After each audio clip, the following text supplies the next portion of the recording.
Guys kitchen. இன்னைக்கு நம்ம சேனல்ல அவல் கட்லெட் எப்படி செய்யறதுன்னு பார்க்க போறோம். இது வந்து ஈஸியா 5 நிமிஷத்துல செய்யக்கூடிய ஒரு ஸ்நாக்ஸ் தான். எப்படி செய்யறதுன்னு தெரிஞ்சுக்கிறதுக்கு வீடியோ ஃபுல்லா ஸ்கிப் பண்ணாம பாருங்க.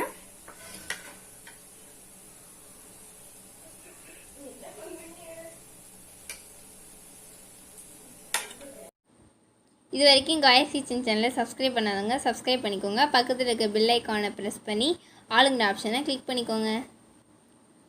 ஒரு கப் அவல் எடுத்து அவலை வந்து நல்லா அலசி வடிகட்டிக்கலாம்.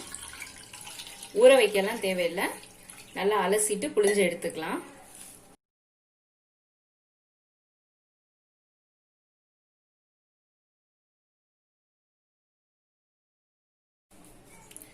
அலசின அவலை ஒரு மிக்சிங் பவுல்ல மாத்திக்கலாம்.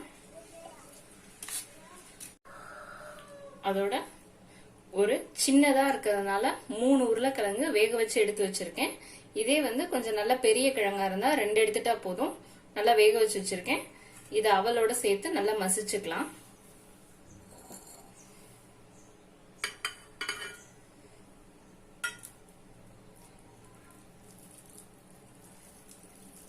நல்லா கையிலேயே மசிச்சு விட்டாதான் அவளோட சேர்ந்து நல்லா மிக்ஸ் ஆகும்.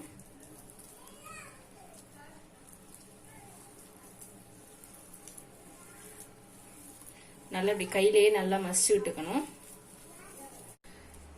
மிக்ஸ் பண்ணி வச்சிருக்கிற அவல் உருளைக்கிழங்கோட கொஞ்சமா இஞ்சியும் பூண்டும் தட்டி வச்சிருக்கேன். இதையும் சேர்த்துக்கிறேன். ஒரு மீடியம் சைஸ் பெரிய வெங்காயம் பொடியா கட் பண்ணி வச்சிருக்கேன். இதையும் சேர்த்துக்கலாம். பொடியா கட் பண்ண பச்சை மிளகாய், பொடியா கட் பண்ண கருவேப்பிலை, பொடியா கட் பண்ண கொத்தமல்லி, உப்பு தேவையான அளவு, இதோட 1/2 டீஸ்பூன் மிளகாத்தூள், 1/4 டீஸ்பூன் கரம் மசாலா எல்லாத்தையும் சேர்த்து நல்லா கையிலேயே நல்லா மிக்ஸ் பண்ணி விட்டுக்கலாம்.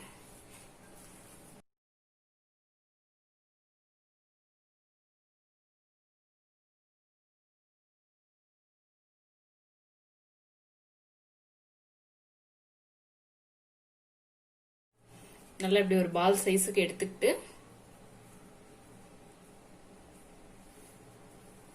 இப்படி உள்ளங்கையில வச்சு லைட்டா பிரஸ் பண்ணிக்கணும். ரொம்ப அழுத்திடக்கூடாது.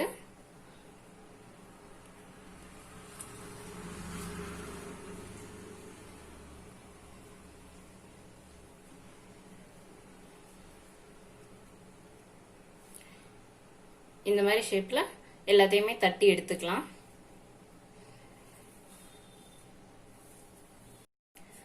நம்ம எடுத்த 1 கப் அவலுக்கு 10 கட்லெட் வந்திருக்கு எனக்கு. இதுக்கு வந்து மேல கோட் பண்றதுக்கு மிக்ஸ் ரெடி பண்ணிக்குவோம். 1 டேபிள் ஸ்பூன் மைதா, 1 டேபிள் ஸ்பூன் கார்ன்ஃபிளவர், அதில் கொஞ்சமா ஒரு 2 பிஞ்ச் சால்ட், கொஞ்சம் தண்ணி எல்லாம் சேர்த்து கட்டி இல்லாம நல்லா கரைச்சுக்குவோம்.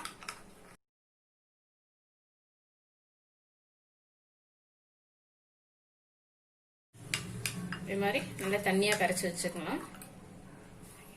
இதோட ஒரு 4 ரஸ்கை வந்து பவுடர் பண்ணி வச்சிருக்கேன். பிரெட் கிரம்ஸுக்கு பதிலா நான் ரஸ்கை பவுடர் பண்ணி வச்சிருக்கேன். இப்ப இதை வந்து கோட் பண்ணி எடுத்துக்கலாம். கட்லெட் எடுத்து இந்த லிக்விட்ல நல்லா எல்லா பக்கமும் படுற மாதிரி நல்லா கோட் பண்ணிட்டு அது அப்படியே இந்த பிரெட் கிரம்ஸ்ல இதுலயே நல்லா எல்லா பக்கமும் படுற அளவுக்கு நல்லா கோட் பண்ணிக்கணும்.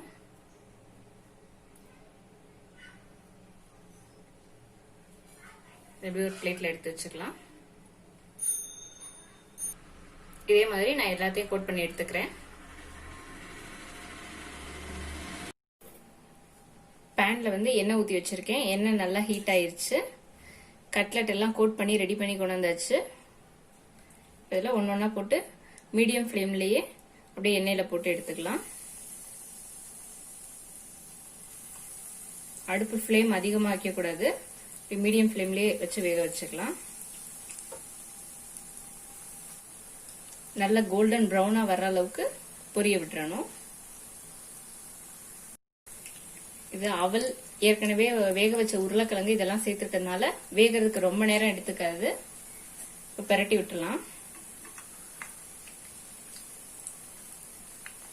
பாருங்க நல்ல கோல்டன் ப்ரௌன் ஆயிடுச்சு. இந்த அளவுக்கு வந்தா போதும்.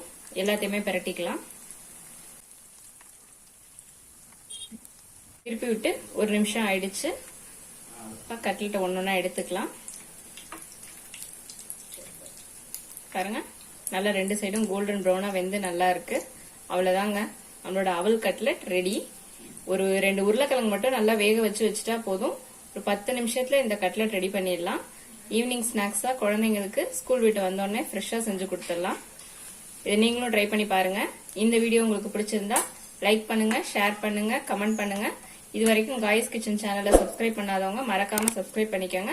பக்கத்துல இருக்க பெல் ஐகானையும் பிரஸ் பண்ணிக்கோங்க. தேங்க்ஸ் ஃபார் வாட்சிங்.